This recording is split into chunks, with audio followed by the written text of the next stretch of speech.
Hello students, how are you all? Today we will start with topic of chapter number 1 history nationalism in Europe.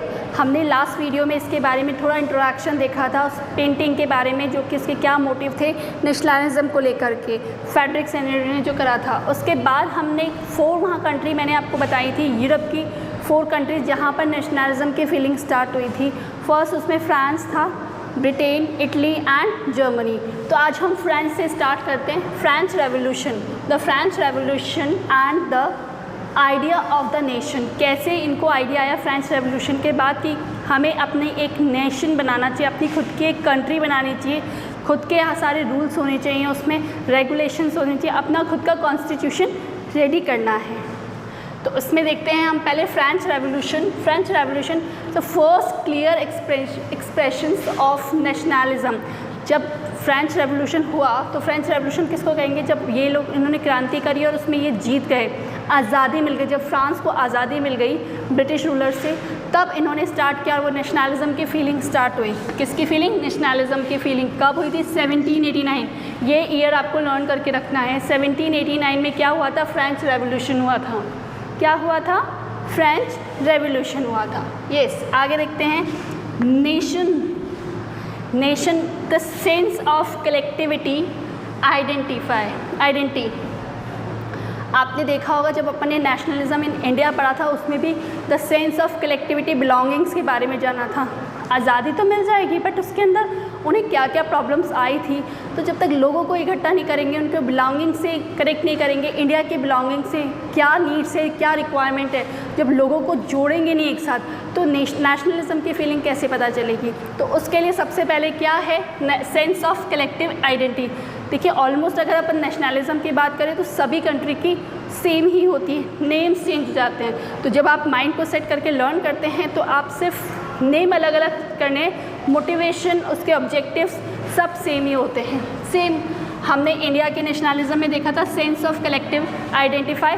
यहाँ पर वहाँ belongings था और यहाँ पे आइडेंटिफाई। सबसे पहले फ्रांस के लोगों ने ये सोचने की कोशिश की कि एक सेंस डेवलप करो जिससे कि हम कलेक्ट आइडेंटिफाई कि लोगों को सबसे ज़्यादा किस चीज़ की रिक्वायरमेंट है, हम एकजुट होकर के कैसे वर्क कर सकते हैं, तभी तो नेशन बनेगा और नेशन से ही नेशनलिज्म की फीलिंग आएगी। Okay, got it point? The idea of la patrie and le citoyen, ये एक स्लोगन समझ लीजिए वहाँ का। जैसे हमारे यहाँ पर धरती माता की बात की थी हमने, आइडिया ऑफ धरती माता, इमेजेस रेडी की थी हमने धरती माता की, सेम ऐसे ही फादर को माना है इन्होंने, द फादर माना है इन्होंने। लॉ पैट्रियट का मतलब फादर, द फादर अपनी धरती, अपने पिता के समान उस धरती को, कंट्री को माना है, तो उसका मतलब ये। और दास सिटियन का मतलब होता है जितने भी वो लोग हैं, सिटीजन जितने भी हैं, उन लोगों के हक की बात हो। तो ये एक स्लोगन वहाँ का था जिसके अकॉर्डिंग आप काम करते थे। अब इसको इंडियन लेवल पे लेकर देखते हैं। इंडिया में हमने क्या माना था? धरती माता, उसका स्लोगन भी बनाया था, वंदे मातरम बनाया था, बंकिम चंद्र चटर्जी चट्टोपाध्याय ने, पढ़ा था ना हमने। सेम ऐसा कैसा फ्रांस ने भी अपना एक अलग सा एक मोटिवेशन स्लोगन बनाया था जिसमें उन्होंने अपने पिता, धरती पिता की बात की थी कि कैसे father is a land father की बात की थी इन्होंने। तो वो लैंड फादर का ही है। और लॉ सिटीजन्स, वहाँ के फ्रांस के जितने भी सिटीजन्स थे, लोग थे, उनकी बात है। ओके, नेक्स्ट सेम वही चीज़ है। न्यू फ्रेंच फ्लैग, अपने यहाँ पे भी 3 कलर्स को लेकर के फ्लैग को रेडी करने की बात की थी।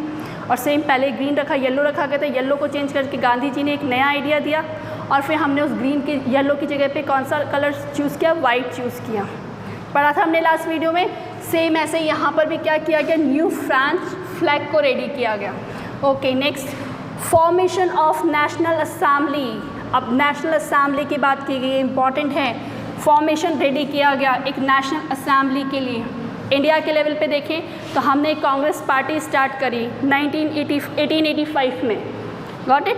1885 में हमने क्या की थी? नेशनल कांग्रेस पार्टी स्टार्ट की थी। सेम ऐसे वहाँ पर क्या स्टार्ट हुई? नेशनल असेंबलीज रखने लग गए, लोग मीटिंग्स रखने लगे, लीडर्स चूज़ करने लग गए, रिप्रेजेंटेटिव्स चूज़ करने लग गए, जिससे कि वो क्या करेंगे? इस नेशन को बनाने में मदद करेंगे और सही और टेकिंग डिसीजंस अच्छे होंगे उनके। New hymns were composed, oath were taken. और जब नेशनल असेंबली की बात होती है तो नए नए सेशंस होते हैं, मीटिंग्स हुई वहाँ पर, तो वहाँ पर कंपोज किया गया नए मानवता को कि नया हमारे क्या आदर्श होने चाहिए, एक नए राष्ट्र को जोड़ने के लिए उनके क्या नए आदर्श होने चाहिए, क्या रूल्स होने चाहिए, प्लस नई शपथ ली गई। ऑथ का मतलब शपथ लेना, तो नई नई शपथ, ऐसे लीडर्स, ऐसे रिप्रेजेंटेटिव्स आगे लाए गए जो कि फ्रांस को और आगे बढ़ा सकते हैं, आम जनता को अच्छे से अच्छी फैसिलिटीज़ प्रोवाइड करवा सके। तो उन लोगों के लिए क्या था, नई शपथ स्टार्ट हो गई, इनको शपथ दिलाई गई नई।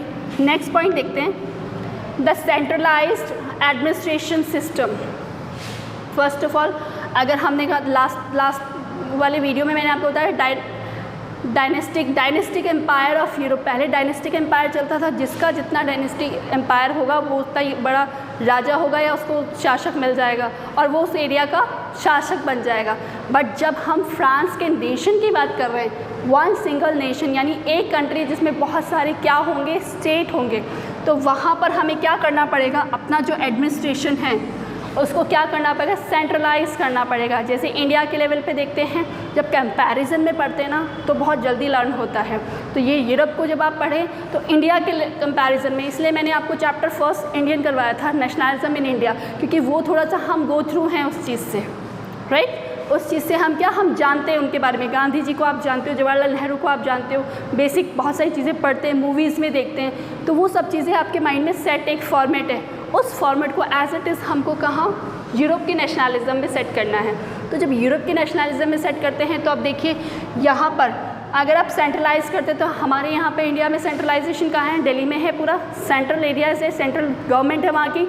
तो फ्रांस में भी ये सिस्टम देखा गया, जब लीडर्स ने आगे आकर के वर्क करना स्टार्ट किया तो ये देखा गया सेंट्रलाइजेशन एडमिनिस्ट्रेशन होना चाहिए, यानी ऐसा सेंटर में एडिशन होना चाहिए जो कि डिसीज़न जो है पावरफुल डिसीज़न ले सके, पूरे नेशन के लिए सिंगल डिसीज़न ले सके, कि सबके लिए समान इक्वल राइट्स के थ्रू।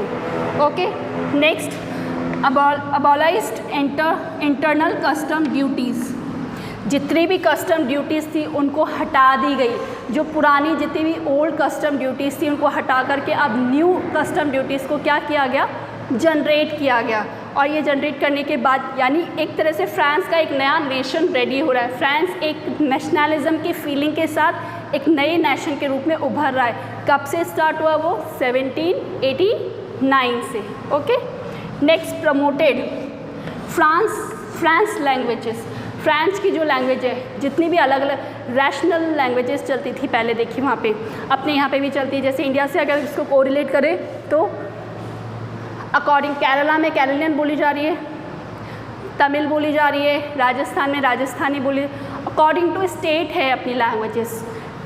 फ्रांस में ये चीज़ कहेगी कि पूरे स्टेट्स की रीजनल जितनी भी लैंग्वेजेस हैं उनको हटा करके हम सिर्फ किस पे फोकस करेंगे, किसको प्रमोट करना है, फ्रांस लैंग्वेज को। तो ऑलमोस्ट पूरे फ्रांस में कौन सी लैंग्वेज यूज़ हो रही है, फ्रांस लैंग्वेज यूज़, ठीक है। तो ये चीज़ जो है वो लैंग्वेज पे भी कमांड हो गया, फ्लैग भी रेडी हो गया हमारा, एक स्लोगन रेडी हो गया, प्लस कलेक्टिव सेंस देख लिया गया कि क्या क्या रिक्वायरमेंट है, नेशनल असेंबली को रेडी किया गया, ऑथ दिलवाई गई अलग से, कंपोज किए हुए नए ह्यूमंस को, मानवता को कंपोज किया हुआ, अबॉलिस्ट इंटरनल जितनी भी कस्टम ड्यूटीज़ प्रीवियस में चल रही थी उन सबको अबॉलिस्ट करवा दिया गया, बंद करवा दिया गया। नेक्स्ट, फ्रेंच लैंग्वेजेस को सबसे ज़्यादा क्या किया गया, प्रमोट किया गया। ये सब बेसिक फंडामेंटल्स थे। फ्रांस रेवोल्यूशन के बाद फ्रांस को एक नेशन में कन्वर्ट करने के लिए, नेशनलिज्म के फीलिंग्स लाने के लिए इन सब चीज़ों से गो थ्रू हुआ गया फ्रांस में। तो ये सब चीज़ें करने के बाद step taken for this area. अब क्या है, हम फ्रांस को पढ़ रहे हैं, फ्रांस में वो भी किसका पार्ट है, यूरोप का पार्ट है। फ्रांस किसका पार्ट है, यूरोप का पार्ट है। अब यूरोप में क्या धीरे धीरे अब फ्रांस में देखा गया कि स्प्रेड हो गई क्या, नेशनलिज्म की फीलिंग, नेशनलिज्म क्या हो गया, स्प्रेड होता गया। जब स्प्रेड हो रहा है नेशनलिज्म तो देखिए कहाँ कहाँ पे गया वो। अगर यूरोप में देखिए तो इसका इफ़ेक्ट, जब आपके किसी एरिया में कोई वर्क हो रहा तो उसका थोड़ा बहुत इफेक्ट आसपास में भी पड़ता है। आइडियोलॉजीज तो जाती है, आप कोई विचार करते हैं तो कोई विचार बाहर आता है तो उसके विचार जहाँ जो जिसने सुने हैं उस तक तो वो पहुँच ही जाते हैं। तो same spread of nationalism France में तो वो चीज़ हो रही है, उसके साथ किस में हो रही है, Holland Belgium and Switzerland. This one is Switzerland. Done. Again repeat, Holland, Belgium and Switzerland. क्या हुआ, स्प्रेड हो गई नेशनलिज्म, फ्रांस में चल रही है, यूरोप के इन कंट्रीज़ के अंदर भी अब नेशनलिज्म की भावना धीरे धीरे धीरे बढ़ने लगी. Next, French armies began to carry the ideas of nationalism abroad. France की जो आर्मी थी वो इतनी एक्टिव हो गई कि उन्होंने क्या कर लिया, दोबारा से कैरी कर लिया किसको, आइडियाज़ को, नेशनलिज्म के आइडियाज़ को, और धीरे धीरे वो आगे बढ़ाने लगे, बॉर्डर के आगे तक भी ये नेशनलिज्म की भावना जाने लगी. यानी अब ये जो नेशनलिज्म की बात है ये ओनली एंड ओनली कहाँ तक नहीं रहेगी, ओनली फ्रांस तक के लिए नहीं कहेंगे, ये धीरे धीरे बाहर निकल करके यूरोप की अदर कंट्रीज़ में भी आगे बढ़ने लगी. तभी तो ये जर्मनी, इटली और ब्रिटेन तक पहुंची और इनका नेशनलिज्म का एक सपना जो था वो पूरा हुआ. टाइम लगा लेकिन वो सारी चीज़ें उनको मिली. तो ये था पूरा क्या, फ्रांस रेवोल्यूशन, और फ्रांस में कैसे नेशनलिज्म की फीलिंग स्टार्ट हुई, उनको क्या क्या स्टेप उठाने पड़े. इन सभी चीज़ों को स्टूडेंट्स नोट डाउन कर लीजिए अपनी कॉपी में, और सारे पॉइंट टू पॉइंट हैं, क्वेश्चन इसमें से ज़रूर आता है, ये आपके आगे वाली क्लासेस में भी काम आएगा. तो इसी तरह से पढ़ते रहिए, नोट डाउन कीजिए. नेक्स्ट वीडियो में हम जर्मनी को लेकर आएंगे, फ्रांस, जर्मनी, इटली में से कोई से भी एक का नेशनलिज्म पढ़ेंगे. Okay, till then, bye bye students.